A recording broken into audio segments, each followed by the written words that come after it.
है वो माशाल्लाह अल्हम्दुलिल्लाह बहुत बेहतर है। इमरान खान साहब अभी भी कायमो दायम है, वो भागने वालों में से नहीं है। उन्होंने कहा जी मैं कभी भी पाकिस्तान को छोड़कर नहीं जाऊंगा। जो आज सारी बात अंदर अडयाला जेल के अंदर हुई है, हमें हमारे जराये के मुताबिक ये सारी डिस्कशन हुई है। आईनी तरमीम को शटअप कॉल दे दी गई है।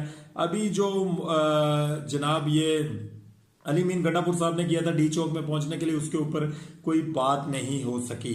इसके ऊपर भी जैसे जैसे टाइम गुजरेगा अंदर की बात अगर कोई हमारे सामने आएगी तो हम आप लोगों के साथ शेयर करेंगे।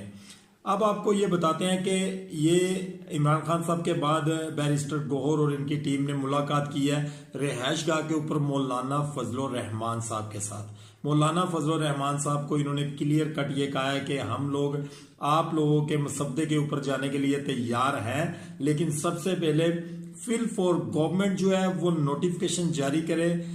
मंसूर अली शाह